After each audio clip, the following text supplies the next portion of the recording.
Welcome students. आज आपण exercise 3.1 start करतोय ट्रिग्नोमेट्रिक फंक्शनचा. एक्सरसाइज सुरू करण्याआधी तुम्ही मी लिहून दिलेले जे सगळे फॉर्म्युले आहेत, साधारण 9 फॉर्म्युले सुरुवातीला मी तुम्हाला लिहून दिले, ज्याच्यामध्ये प्रिन्सिपल सोल्युशन आणि जनरल सोल्युशन असा पार्ट आपण त्यात पाहिलेला होता. तर हे सगळे 9च्या 9 फॉर्म्युले एकदा वहीत पहिल्यांदा लिहून ठेवा किंवा एका कागदावर लिहून ठेवा, कारण तो कागद तुम्हाला समोर सतत लागणार आहे फॉर्म्युला पाहण्यासाठी.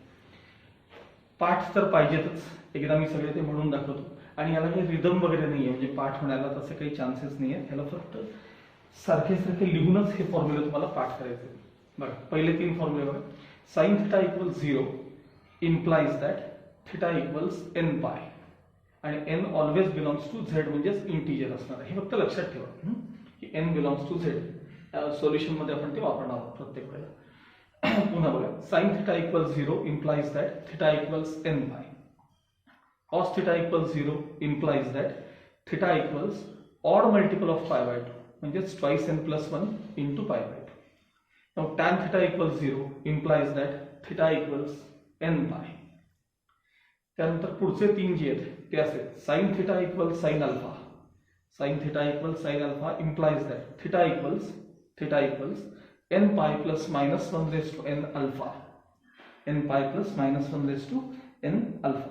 ठीक आहे. त्याच्यानंतरची टर्म असेल आपल्याकडे cos theta equals cos alpha.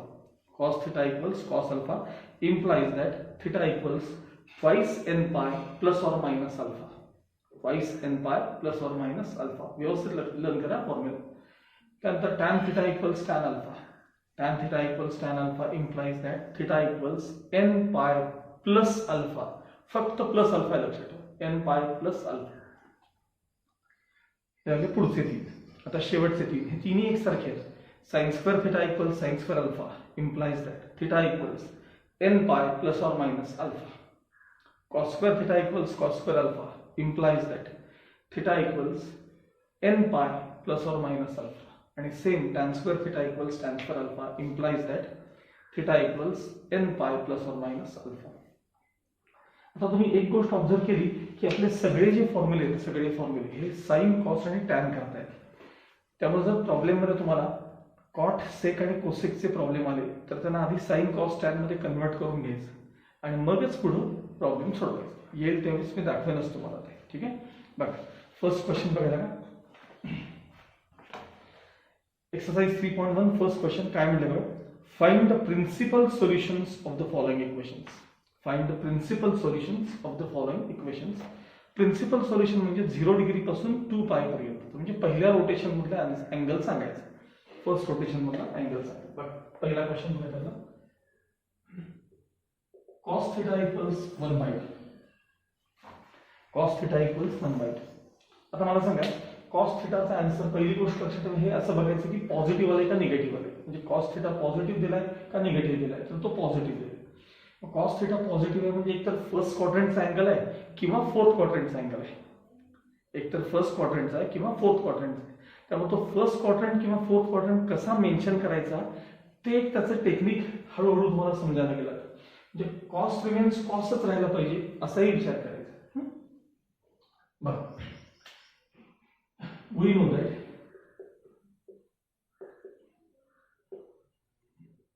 cos 60 ची व्हॅल्यू किती आहे सांगा. cos 60 half. आता 60 म्हणजे काय सांगा, pi by. cos 60 equals half आहे. याचा अर्थ थिटा म्हणजे काय झाला सांगा. therefore थिटा इक्वल्स एक आन्सर आलं पाय बाय. आणि प्रिन्सिपल सोल्युशन विचारलंय तर हा अँगल तुमचा पहिल्या ह्याच्यातला पाहिजे, रोटेशन मध्ये, म्हणजे 0 to 2 पायच्या दरम्यान असलं पाहिजे आहे. थिटा इक्वल्स हे. आता पुढे फोर्थ क्वाड्रंट मध्ये देखील कॉस तुमचा पॉझिटिव्ह असतो की नाही, फोर्थ क्वाड्रंट मध्ये. त्यामुळे आता फोर्थ क्वाड्रंट मधला अँगल कसा मिळतो बघा. Cos of 2 pi minus pi by. बघा, कॉस ऑफ 2 पाय म्हणजे तुमचं सेकंड, पहिलं एक रोटेशन कंप्लीट झालं, मायनस पाय बाय. आता विचार करा की हे 90चं कसलं मल्टिपल आहे सांगा. हे 90चं कसलं इव्हन मल्टिपल आहे. त्यामुळे कॉस रिमेन्स कॉस, समोरचा थिटा लिहिला आपण पाय बाय 3. क्वाड्रंट कुठला आहे, फोर्थ. तिथं हा कॉस पॉझिटिव्ह म्हणजे येणार आन्सर कसं आहे पॉझिटिव्ह. बघा, कॉस ऑफ त्याचं क्रॉस मल्टिप्लिकेशनचा answer 3 to the 6 pi minus 1 पाय म्हणजे 5 पाय by 3 equals cos pi by 3 ची व्हॅल्यू तुम्हाला माहितीच आहे किती आहे सांगा half. Cos pi by 3 equals किती आहे सांगा हाफ. मग आता बघा कॉस थिटा म्हणजे हाफ. आता इथं बघा कॉस थिटा म्हणजे पण हाफच आहे म्हणजे थिटा जागी आता इथं कोण आलं सांगा जसं इथं थिटा जागी पाय बाय 3 आलं ते बघा हाफ हाफ सेम आहे त्यावेळी थिटा म्हणजे मी पाय बाय 3 ला नाही तसं बघा हाफ आणि हाफ सेम आहे तर थिटा जागी इथं कोण आलं therefore थिटा इक्वल्स 5 पाय बाय 3 हे झालं तुमचं second answer. Final answer therefore theta equals 5 by 3 and theta equals 5 pi by 3 असे दोन्ही आन्सर्स त्याच्यात लिहून द्यायचे. लक्षात आलं? बरं second question sec theta equals 2 upon root 3. sec theta equals 2 upon root 3 आणि म्हणजेच cos theta equals root 3 by 2. cos theta equals root 3 by 2. मी म्हणलं मग अशी जर समजा सेक कोसेक किंवा कॉट मध्ये प्रॉब्लेम आले तर ते साइन कॉस टॅन मध्ये आधी कन्वर्ट करून घ्या आणि मग पुढचा विचार करा. ठीक आहे. मग cos theta equals root 3 by 2 सांगा कॉस मधला कोणता angle we know that cos pi by 6 म्हणजे कॉस 30. कॉस 30 ची व्हॅल्यू देखील किती आहे सांगा रूट 3 by 2 आहे. आता हे यायला पाहिजे तुम्हाला की कॉस 30 किती आहे तर रूट 3 by 2 आहे हे आपल्याला यायलाच पाहिजे. म्हणजे याचा अर्थ थिटा किती आहे सांगा therefore थिटा इक्वल्स पाय बाय 6 हे एक आन्सर झालं. म्हणजे फर्स्ट क्वाड्रंट मध्ये आपला कॉस कसा असतो तर पॉझिटिव्ह असतो आणि आता फोर्थ क्वाड्रंट मध्ये पण कॉस पॉझिटिव्ह असतो. Cos of 2 pi minus pi by 6 हा थिटा आहे. Cos of 2 pi minus pi by 6 equals cos of पाय बाय 6. का सांगा इव्हन मल्टिपल आहे कॉस रिमेन्स कॉस थिटा लाईनचा समोरचा आणि फोर्थ क्वाड्रंट आहे म्हणजे येणार आन्सर कसं आहे तुमचं तर पॉझिटिव्ह आहे. मग कॉस ऑफ इथं cross multiplication 6 to the 12 pi minus 1 पाय म्हणजे 11 पाय by 6 equals cos pi by 6 ची व्हॅल्यू किती आहे बघा रूट 3 by 2 आहे. कॉस पाय बाय 6 ची व्हॅल्यू किती आहे बघा तर रूट 3 by 2 आहे. म्हणजे परत असा बघा cos theta equals root 3 by 2 cos theta equals root 3 by 2 याचा अर्थ थिटा आता किती असला पाहिजे थिटा 11 पाय बाय 6 असला पाहिजे. पुन्हा फायनल आन्सर लिहिताना हे दोन्ही द्यायचे थिटा इक्वल्स पाय बाय 6 अँड थिटा इक्वल्स 11 पाय बाय 6 याला म्हणायचं प्रिन्सिपल सोल्युशन. काय म्हणायचं याला प्रिन्सिपल सोल्युशन. त्यातला पुढचा क्वेश्चन बघा cot theta equals root 3. Third question बघा त्यातला cot theta equals root 3 म्हणजे ऍक्च्युअली tan theta equals किती सांगा 1 by root 3. मी मगाशीच सांगितलं तुम्हाला sin cos tan मध्येच प्रॉब्लेम कन्वर्ट करून घ्या. tan theta 1 by root 3 कुठे कुठे असतो पॉझिटिव्ह आहे tan theta आहे ना तुमचा. मग फर्स्ट क्वाड्रंट मध्ये tan theta पॉझिटिव्ह असतो आणि थर्ड क्वाड्रंट मध्ये पॉझिटिव्ह असतो. थर्ड क्वाड्रंट ते क्वाड्रंट सांगता आले पाहिजे आणि त्यानुसार लिहिता आलं पाहिजे. आता मी फोर्थ क्वाड्रंट कसा मेन्शन केला बघा 2 पाय मायनस समथिंग केलं. खरं तर मी 3 पाय बाय 2 प्लस थिटा पण करू शकत होतो. कळतं का मी काय म्हणते ते बघा 3 पाय बाय 2 प्लस समथिंग केलं तरी आपण फोर्थ क्वाड्रंट मध्ये जातोच की. पण 3 पाय बाय 2 हे पाय बाय 2 चं ऑड मल्टिपल आहे. मग ते कॉट साइनचा कॉस चेंजेस होतात ते चेंजेस होऊन द्यायचे नाही लक्षात ठेवा. मग आपल्याला कॉस आहे तर तो कॉसच ठेवायचा शेवटपर्यंत टॅन आहे तर तो टॅनच ठेवायचा. बघा we know that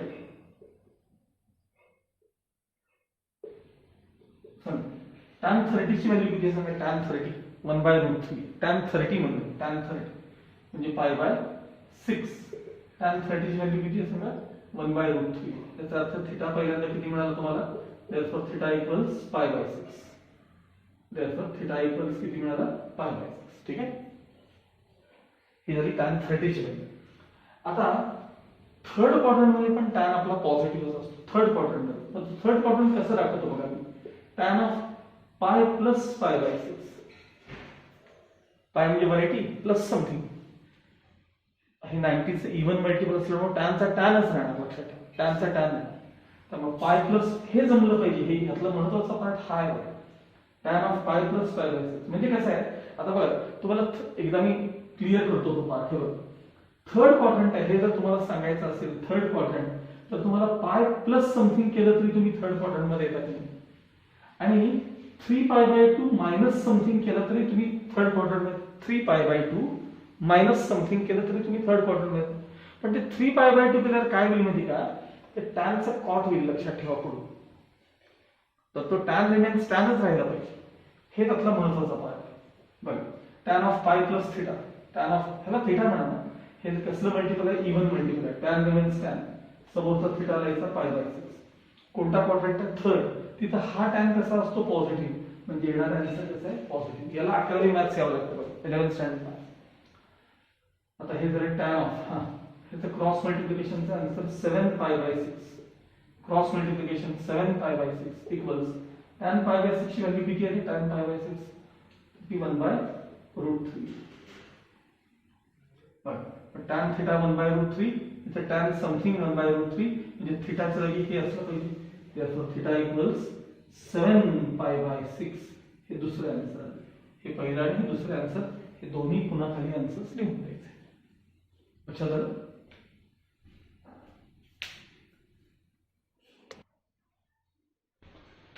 next problem, त्यातला फोर्थ क्वेश्चन बघा, त्यातलाच फोर्थ. कॉट हा महत्वाचा आहे, कॉट थिटा इक्वल्स 0 दिलेलं आहे तुम्हाला. Cot theta equals 0. सगळ्यात पर्यंत आपण याला टॅन मध्ये कन्वर्ट करूया. मला सांगा 0 म्हणजे 0/1 असेल, किंवा 0 म्हणजे 0/ एनी नंबर असू शकतो एक्सेप्ट 0. हा थोडक्यात 0 म्हणजे 0/1. आता मला याचा रेसिप्रोकल पाहिजे. therefore tan θ इक्वल्स 1/0, म्हणजेच tan θ इक्वल्स नॉट डिफाइंड. 1/0 आहे ना, डिनॉमिनेटर मध्ये 0 आहे, नॉट डिफाइंड आहे. त्याचा अर्थ tan θ इक्वल्स tan π/2, आणि tan π/2 नॉट डिफाइंड असं लक्षात ठेवा. tan θ equals tan π/2. काय आलं बघा, tan θ इक्वल्स tan π/2. ही टर्म कशी असते आपली, नॉट डिफाइंड असते. इथपर्यंत पता कळलं का बघा तुम्हाला सगळ्यांना. tan θ equals tan π/2. तसंच म्हणजे याचा अर्थ तुम्हाला एकदा एक मिळाला, θ इक्वल्स π/2. हे एक आन्सर तुम्हाला मिळालं. आता तुम्हाला माहिती आहे की tan कुठे कुठे डिफाइन होत नाही माहिती आहे तुम्हाला. हे बघा 1 0 -1 0 0 1 आणि 0 -1. इथं बघा 90 tan π/2 sin अपॉन cos, म्हणजे tan sin 1 आणि cos 0, sin अपॉन cos. इथे डिफाइन होत नाही आणि इथे पण एकदा डिफाइन होत नाही. 3π/2 कारण 3π/2 ला बघा sin अपॉन cos, sin म्हणजे y कोऑर्डिनेट, cos म्हणजे x coordinate. y upon x केलं की परत अपॉन 0 येतं, तिथं सुद्धा डिफाइन होत नाही. बघा ऑल्सो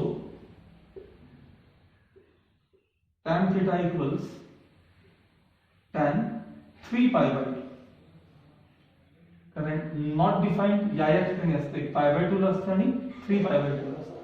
मग याचा अर्थ पुढचा आन्सर θ इक्वल्स किती आलं, ते 3π/2. Final answer θ equals π/2 and θ equals 3π/2. आणि तुम्हाला हवं तर तुम्ही हे चेक करा की कॉट मध्ये जर बघायचं असेल तर cot π/2 चेक करा. cot π/2 ची व्हॅल्यू किती आहे, cot 3π/2, दोन्ही व्हॅल्यू 0 यायला पाहिजेत. कॉटच्या समोर हे दोन अँगल दिले तर ते दोन्ही काय यायला पाहिजेत, 0 यायला पाहिजे. आणि टॅनच्या समोर हे दोन्ही दिले तर ते नॉट डिफाइंड यायला पाहिजे. काही बघितलं तरी चालू. Okay.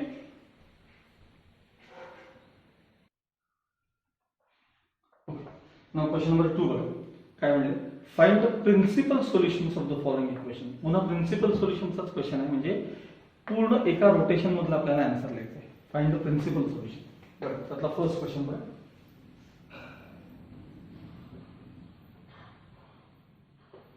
sin θ equals -1/2. sin θ equals -1/2 म्हणजे आपल्याला आन्सर कोणत्या कोणत्या क्वाड्रंटचं सांगायचं सांगा. मला सांगा sin θ निगेटिव्ह कुठे कुठे असतो, तर साइन फर्स्ट क्वाड्रंट मध्ये पॉझिटिव्ह, सेकंड मध्ये पण पॉझिटिव्ह, पण थर्ड आणि फोर्थ क्वाड्रंट मध्ये साइन कसा असतो, तर तो निगेटिव्ह असतो. थर्ड आणि फोर्थ क्वाड्रंट मध्ये साइन कसा असतो, निगेटिव्ह. तर सगळ्यात पहिल्यांदा साइन थिटाची व्हॅल्यू हाफ केव्हा येते, तर तो म्हणजे हा प्रॉब्लेम कोणत्या अँगलशी रिलेटेड आहे हे आधी पहिले ठरवून घ्यायचं. बघा जी सुरुवात थोडी विचित्र असते, निगेटिव्ह मध्ये अँगल आले ना तर थोडं विचित्र प्रॉब्लेम असतात. बघा वी नो दॅट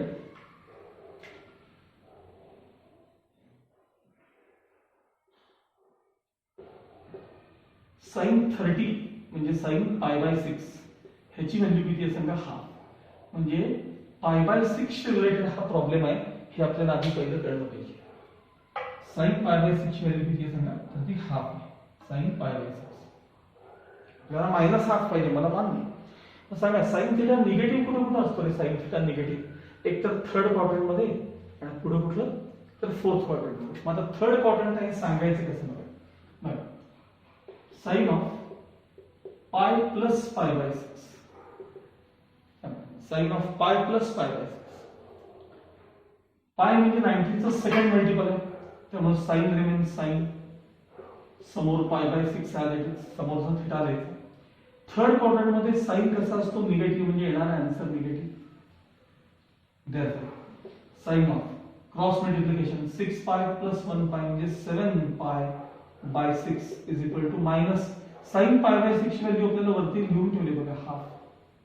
म्हणजे आता प्रॉब्लेम बघा, साइन थिटा म्हणजे मायनस हाफ, साइन समथिंग म्हणजे पण मायनस हाफ, म्हणजे थिटा काय असलं पाहिजे समथिंग असलं पाहिजे. therefore थिटा इक्वल्स काय असलं पाहिजे 7π/6 असलं पाहिजे. हा झाला तुमचा एक पार्ट झाला. थर्ड क्वाड्रंट मध्ये तुमचा साइन कसा असतो तर निगेटिव्ह असतो. अजून साइन निगेटिव्ह कुठे असतो फोर्थ क्वाड्रंट मध्ये. माझा साइन ऑफ कुठला क्वाड्रंट आहे फोर्थ क्वाड्रंट आहे.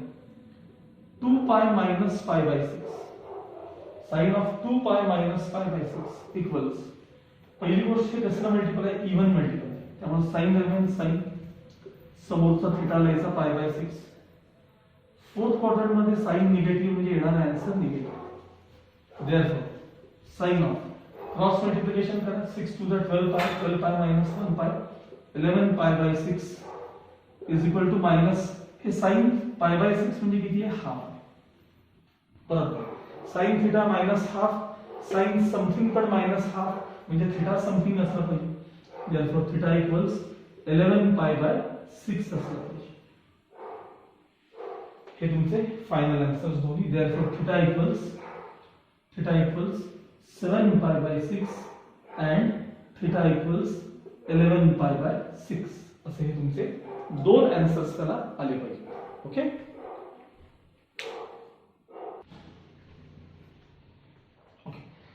त्यातला सेकंड क्वेश्चन बघा आता. tan theta equals -1, tan theta equals -1. पुन्हा मला सांगा tan थिटाची व्हॅल्यू 1 कधी येते पहिल्यांदा बघून ठेवायचं. 1 म्हणजे हा प्रॉब्लेम कोणत्या अँगलशी रिलेटेड आहे हे आधी ठरवून घ्यायचं. हे असं निगेटिव्हच्या वेळेस करायचं पहिल्यांदा लक्षात ठेवा. निगेटिव्ह असेल तर मला सांगा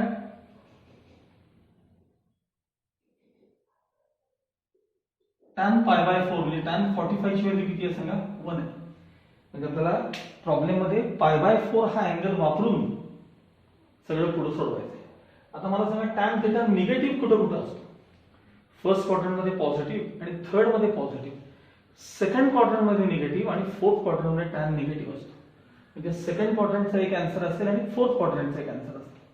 मग आता tan थिटा निगेटिव्ह आहे बघा. tan ऑफ मला सेकंड क्वाड्रंट सांगायचं आहे π - थिटा, π - थिटा म्हणजे आपल्याकडे π/4 आहे ना.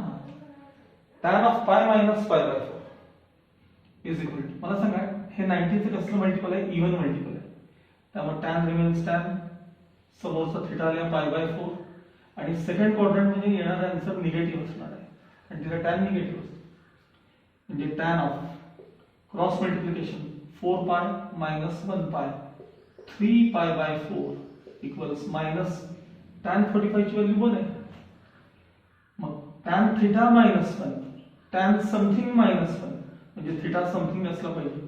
therefore थिटा इक्वल्स 3π/4 असला पाहिजे. हे झालं आपलं फर्स्ट आन्सर. कुठल्या क्वाड्रंटचं सेकंड. आता आणखी कुठं tan थिटा पॉझिटिव्ह असतो सांगा, सॉरी निगेटिव्ह सॉरी निगेटिव्ह कुठं असतो? फोर्थ क्वाड्रंटमध्ये. मग tan ऑफ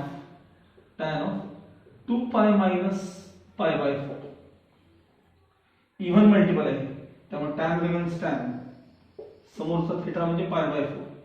फोर्थ क्वाड्रंट मध्ये हा tan निगेटिव्ह म्हणजे येणार answer negative. So tan of 4 to the cross multiplication 9 pi by 4, 4 to the 8, 8 minus 1, sorry 7 me plus केले चुकून. 4 to the 8, 8 minus 1 म्हणजे 7. tan of 7 pi by 4 equals minus 1, and tan pi by 4 ची value 1 असते. परत बघा, tan theta minus 1, tan something minus 1 म्हणजे theta something असला पाहिजे, therefore theta equals 7 pi by 4 असला पाहिजे. पुन्हा एकदा लास्ट लाईन मध्ये हे दोन्ही आन्सर्स तुमचे लिहून दाखवायचे. लक्षात आलं?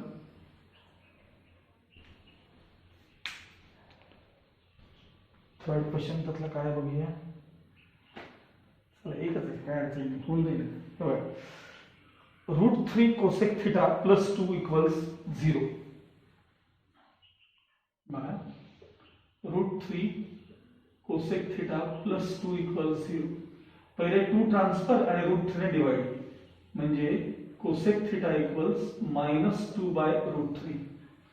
आपण ह्याला साइन मध्ये कन्वर्ट करूया, -√3 बाय 2. म्हणजे आता तुमचा मेन प्रॉब्लेम हा झाला लक्षात. Sine theta equals -√3 by 2. परत बघा, साइन थिटा निगेटिव्ह आहे. कुठं कुठं निगेटिव्ह असतो? तर एक तर थर्ड क्वाड्रंट आणि फोर्थ क्वाड्रंट.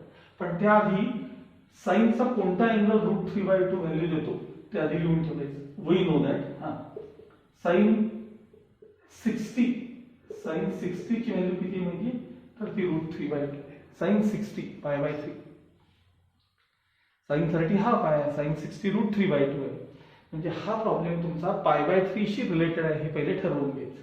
मग सांगा, साइन थिटा निगेटिव्ह आहे ना, मग साइन थिटा निगेटिव्ह म्हणजे पाय थर्ड क्वाड्रंट आणि फोर्थ क्वाड्रंट, पाय प्लस इथला पाय बाय 3. बघा काय येते, हे 90चं सेकंड मल्टिपल आहे म्हणजे इव्हन मल्टिपल आहे. साइन रिमेन्स साइन, समोरचा थिटा लिहिला, पण क्वाड्रंट कुठला आहे? थर्ड, म्हणजे येणार आन्सर निगेटिव्ह, आणि तिथं साइन निगेटिव्ह असतो. Sine of 3 + 1 4 pi by 3 equals minus sine pi by 3 किती आहे? √3 बाय 2 आहे.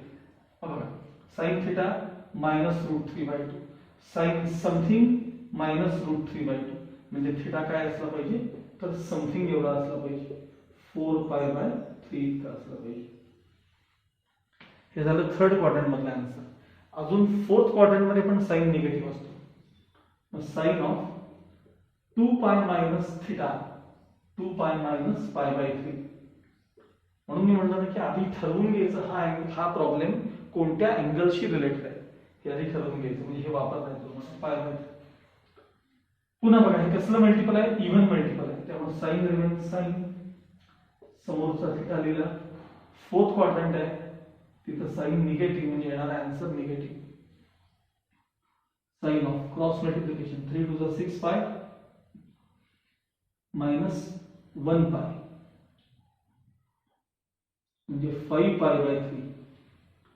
3 to the 6 minus 1, 5 pi by 3 equals minus sin pi by 3. सांगा, sin pi by 3 किती आहे? √3 by 2 आहे.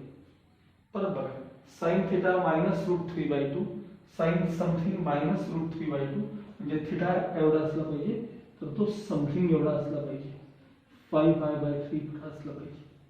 पुन्हा एकदा लास्ट लाईन मध्ये हे दोन्ही आन्सर्स तुम्ही लिहून द्यायचे.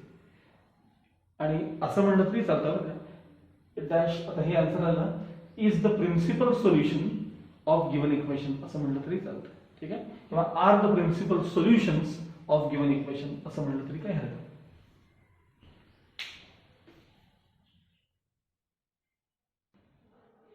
ओके, मग क्वेश्चन नंबर 3 बघा काय म्हणलं त्याच्यावरती येते बघा.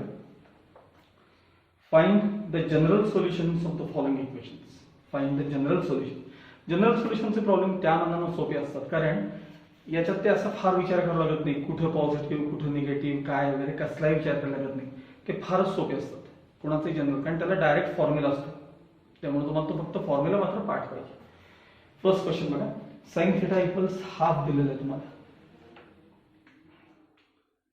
Sine theta equals 1/2.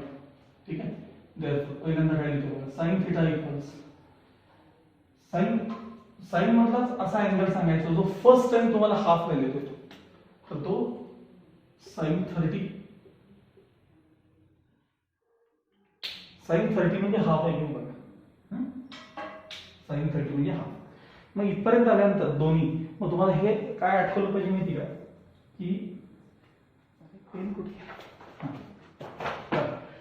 की फॉर्म्युला कुठला आठवलं पाहिजे म्हणजे आधी मेन्शन करायचं. Sign theta equals sine alpha implies that theta equals n pi plus minus 1 raised to n alpha आणि n belongs to z.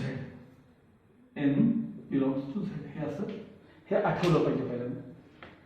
Formula कुठला वापरायचा आहे, sine theta equals sine alpha असं असेल तर थिटा काय असतो, तर n pi plus minus 1 raise to n alpha. मग आता आपल्याकडे थिटा म्हणजे बघा, हा थिटा इथे कम्पेअर करा, अल्फा इथे कम्पेअर करा. थिटा म्हणजे थिटाच आहे, अल्फा म्हणजे पाय बाय 6 आहे. मग आता सोल्युशन आपलं थिटा इक्वल्स काय आन्सर आहे सांगा, n pi plus minus 1 raise to n alpha. Alpha किती आहे, पाय बाय 6 आणि n बिलॉंग्स टू z. समजा एवढंच त्याचं फायनल आन्सर. हे इतकं सोपं असते जनरल सोल्युशन. ठीक आहे. सेकंड क्वेश्चन बघा, cos theta equals √3/2. cos theta equals √3/2. therefore cos theta equals सांगा √3/2. cos चा पहिल्यांदा कोणता अँगल तुम्हाला ही व्हॅल्यू देतो हे लिहायचं. cos ऑफ सांगा cos 30 किती आहे सांगा, cos 30 √3/2. 30 म्हणजे कोण सांगा, पाय बाय 6. cos पाय बाय 6. आता कुठला फॉर्म्युला तुम्हाला आठवला पाहिजे सांगा, कोणता फॉर्म्युला आठवला पाहिजे, तर cos theta equals cos alpha. cos theta equals cos alpha implies that theta equals twice n pi plus or minus alpha. अर्थात n belongs to z. हे लिहायला विसरायचं. काय फॉर्म्युला विचारला मी तुम्हाला आता, की cos theta equals cos alpha. तुमच्या ह्याच्यात बघा, त्या फॉर्म्युलाच्या लिस्ट मध्ये बघा किंवा ते समोर ठेवा, twice n pi plus or minus alpha. मग थिटा म्हणजे थिटा आहे बघा, थिटा म्हणजे सॉरी इथं बघायचं, थिटा म्हणजे थिटा आहे, अल्फा म्हणजे कोण आहे बघा, अल्फा म्हणजे पाय बाय 6 आणि हा फॉर्म्युला वापरा. चला, theta equals twice n pi plus और मायनस अल्फा म्हणजे pi by 6 and n belongs to z. हे तुमचं फायनल आन्सर आहे. थर्ड क्वेश्चन बघा त्यातला आता, tan theta equals 1/√3. tan theta equals 1/√3. tan theta equals 1/√3. मग आता मला सांगा की tan मधला कोणता अँगल तुम्हाला पहिल्यांदा 1/√3 व्हॅल्यू देतो बघा, तर tan theta equals tan 30. आता 30 म्हणजे कोण सांगा, पाय बाय 6. tan 30 1/√3. मग हे जरा कुठला फॉर्म्युला ते आठवलं पाहिजे आपल्याला. बघा, tan theta equals tan alpha implies that theta equals n pi plus alpha. बऱ्याचदा मुलं प्लस और मायनस वापरतात बरं का, लक्षात ठेवा, हे पाठच पाहिजे. आणि n belongs to z. n belongs to z. बस मग आता थिटा म्हणजे थिटा आहे, अल्फा म्हणजे पाय बाय 6 आहे. मग सांगा theta equals n pi plus pi by 6, n belongs to z. हे तुमचं फायनल आन्सर आहे. आता फोर्थ क्वेश्चन बघा त्यातला, cot theta equals 0. cot theta equals 0. Actually हे वरती झालेलंच आहे तुम्हाला, cot theta equals 0, पण तरी तोच प्रॉब्लेम. cot theta equals 0. मग आता आपण ह्याला tan मध्ये कन्वर्ट करूया. therefore tan theta equals tan pi by 2. कारण cot theta जेव्हा 0 असेल ना, तेव्हा tan theta रेसिप्रोकल घेतला की 0 चा रेसिप्रोकल नॉट डिफाइंड असतो आणि tan pi by 2 देखील नॉट डिफाइंडच असतात. tan pi by 2 हे मागे मी सांगितलं तुम्हाला, याच्या आधीच्या क्वेश्चन मध्ये बरोबर आलो होतो बघा ते, एकदा बघा वाटलं हे बघितल्यानंतर फॉर्म्युला आठवला पाहिजे तुम्हाला चला की tan theta equals tan alpha implies that theta equals n pi plus alpha आणि n belongs to z. माझा बघायचं आपल्याला इथं बघायचं थीटा म्हणजे थीटा अल्फा म्हणजे पाय बाय 2 आणि हे answer theta equals n pi plus alpha म्हणजे कोण सांगा पाय बाय 2 आणि n बिलॉंग्स टू z. ह्याला म्हणायचं general solution.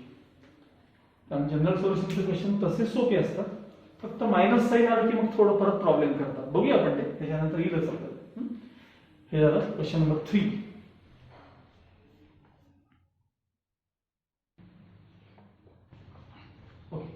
Now question number 4. General solution विचारलं आपल्याला बघा. sec theta equals √2 असा प्रॉब्लेम आहे. sec theta equals √2. सगळ्यात पहिल्यांदा आपण त्याला cos मध्ये कन्वर्ट करून घेऊया. हां sec theta equals काय दिलं तुम्हाला √2 दिले. मग सांगा मला cos theta किती असला पाहिजे. therefore cos theta equals 1/√2 असला पाहिजे. त्याचा रेसिप्रोकल मग आता मला सांगा therefore cos theta equals cos ची व्हॅल्यू तुम्हाला 1/√2 केव्हा मिळते सांगा रे cos 45 1/√2 मिळते बरोबर आहे. cos pi/4 1/√2 व्हॅल्यू मिळते. मग आता मला सांगा cos theta equals cos alpha असा फॉर्म दिसतोय. मग फॉर्म्युला लिहायचा cos theta equals cos alpha implies that theta equals twice n pi plus or minus alpha आणि n belongs to z. हे न विसरता राहायचं प्रत्येक वेळेला. कळलं काय सांगितलं मी तुम्हाला cos theta equals cos alpha चा फॉर्म्युला काय theta equals twice n pi plus or minus alpha. हे पाठ पाहिजे तुम्हाला. थीटा म्हणजे थीटा आहे आणि अल्फा म्हणजे pi/4 आहे. तर ह्याच्यात वापरायचं थीटा म्हणजे थीटा. therefore मी असं काय म्हणते म्हणजे थीटा म्हणजे थीटा नंतर तुमच्याकडे थीटा म्हणजे 2 थीटा वगैरे असणार आहे पुढे पुढे जाईल तेव्हा. त्यामुळे असं हे कंपेअर करायचंच. थीटा म्हणजे थीटा अल्फा म्हणजे pi/4. मग आता थीटा इक्वल्स म्हणजे theta equals twice n pi plus और मायनस अल्फा म्हणजे pi/4 आणि समोर लिहायचं n बिलॉंग्स टू z. झालं पहिल्या क्वेश्चनचं सोल्युशन झालं. सेकंड प्रॉब्लेम बघा cosec थीटा -√2. आता नीट लक्षात येतं निगेटिव्ह आले बघा. cosec theta equals -√2. cosec theta equals minus. मला सांगा cosec थीटा -√2 आहे म्हणजे sin थीटा काय असला पाहिजे रे -1/√2 असला पाहिजे. sin थीटा काय असला पाहिजे -1/√2. आता ह्याच्या पुढची स्टेप अवघड असते बघा. मला सांगा बरं आधी आपण सोपं करूया त्याला मायनस साइन तसंच. मला सांगा साइनचा कोणता अँगल ही व्हॅल्यू येतो तुम्हाला सांगा साइन ऑफ. तर हे pi/4 sin 45 1/√2 नाही का ते मायनस साइन जागेवरच ठेवले की मायनस साइन तुमचं जागेवरच ठेवले मायनस साइन pi/4. ठीक आहे. मग आता नेक्स्ट स्टेप बघा sin थीटा इक्वल्स मला सांगा तुमचा जो sin थीटा आहे की नाही त्याच्या इथलं मायनस साइन आहे ना ते तुमचं एलिमिनेट व्हायला पाहिजे आणि अँगल तो प्रॉपर यायला पाहिजे जो असेल तो. साइन मला सांगा साइन निगेटिव्ह कुठं असतो थर्ड क्वाड्रंट मध्ये. पहिल्यांदा साइन निगेटिव्ह कुठं असतो थर्ड क्वाड्रंट मध्ये. म्हणजे थर्ड क्वाड्रंट मध्ये आता मी कसं लिहितो बघा हे जमलं पाहिजे साइन ऑफ पाय प्लस pi/4. ह्याचा आन्सर एवढं येते का तुम्ही कन्फर्म करा. मी आता बाजूला करून दाखवतो तुम्हाला. साइन ऑफ पाय प्लस pi/4. पहिली गोष्ट मला सांगा 90 चं सेकंड मल्टिपल आहे त्यामुळे साइन रिमेन साइन. कोणता क्वाड्रंट आहे थर्ड तिथं साइन पॉझिटिव्ह साइन निगेटिव्ह येणार answer negative minus sine pi/4. म्हणजे याचा आन्सर एवढे येते झालं. therefore sin theta equals sin of ह्याचं क्रॉस मल्टिप्लिकेशनचा आन्सर 5 pi/4. त्याचं क्रॉस मल्टिप्लिकेशनचा आन्सर किती आलं तर 5 pi/4 इतका आलं. 5 pi/4.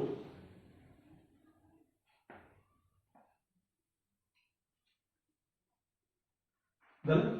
आता मी ही टर्म परत एकदा लिहून घेतो कारण मला याच्या खाली तो फॉर्म्युला लिहून कंपेअर करता येणार नाही म्हणून मी स्टेप पुन्हा लिहितोय. sin theta equals sin 5π/4 sin theta equal sin 5π/4. मग आपला फॉर्म्युला द्यायचा. कोणता फॉर्म्युला द्यायचा? कुठे गेलो मी? बघा, sin theta equal sin alpha implies that sin theta equals sin alpha implies that theta equals n pi plus minus 1 raised to n alpha and n belongs to z असं समोर formula लिहून काढायचं. बरं, theta म्हणजे theta, alpha म्हणजे π/4. मग ह्याच्यात ते वापरायचं. therefore theta equals n pi plus minus 1 raised to n alpha. Alpha काय सांगा आपला 5π/4 आणि n बिलॉंग्स टू z. हे तुमचं काय सांगा जनरल सोल्युशन आहे. त्यातला शेवटचा क्वेश्चन बघूया. थर्ड क्वेश्चन काय दिलेलं बघा. Fourth tan theta equals -1. ठीक, tan थीटा इक्वल्स -. मग ह्याला कॉट मध्ये करायला द्यायचं नाही, ते मुळातच tan आहे. sin cos tan मध्ये प्रॉब्लेम असेल तर काही प्रश्न नाही. सांगा tan थीटा तुम्हाला निगेटिव्ह कधी बघायला मिळतो? tan theta equals -tan π/4. tan π/4 1 आहे की नाही, आणि ते मागचं मायनस नाही.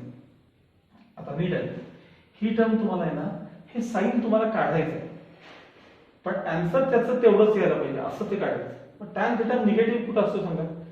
सेकंड क्वाड्रंट मध्ये निगेटिव्ह आहे. मला मी सेकंड क्वाड्रंट आहे कसं दाखवतो बघा.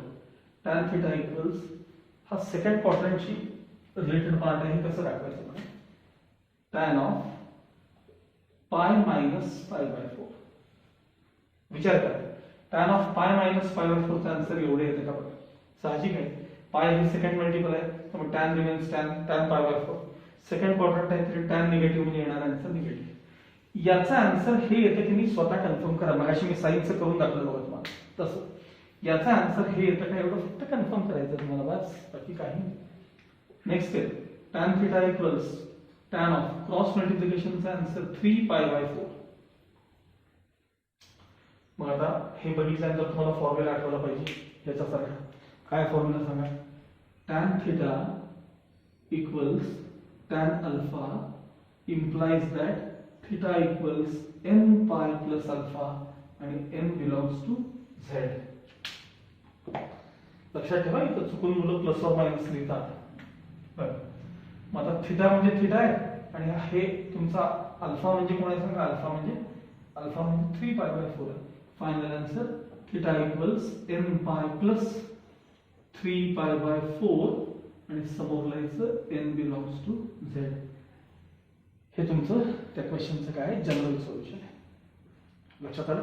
हे आपले पहिले आता 4 क्वेश्चन्स त्यातले संपलेले आहेत. आता पुढचे जे आहेत 5 पासून ते पण नेक्स्ट पिरियड मध्ये पाहणार. पण दररोज हे सगळे फॉर्म्युले न विसरता 10 वेळा लिहून काढा. फॉर्म्युले पाठ होणं फार गरजेचं आहे. 10 वेळा. आत्ता फक्त सुरुवात आहे. तुम्ही सहज, मी ऍक्च्युली हा लेसन मागं का ठेवला त्याचं कारण सांगतो, की आपले कदाचित ऑफलाईन क्लासेस म्हणजे रेग्युलर आपले क्लासेस साधारण दिवाळीनंतर चालू होईल असा एक अंदाज होता, म्हणून ह्या लेसन मागं ठेवलं होतं. पण त्याची काही आता शक्यता लगेच दिसत नाही. त्यामुळं आहे तसं मी आता आपण हा यूट्यूबवरती लेसन कंटिन्यू करणार आहोत. त्यामुळे फॉर्म्युले भरपूर आहेत. पाठ करा व्यवस्थित, दररोज लिहून काढा. ओके.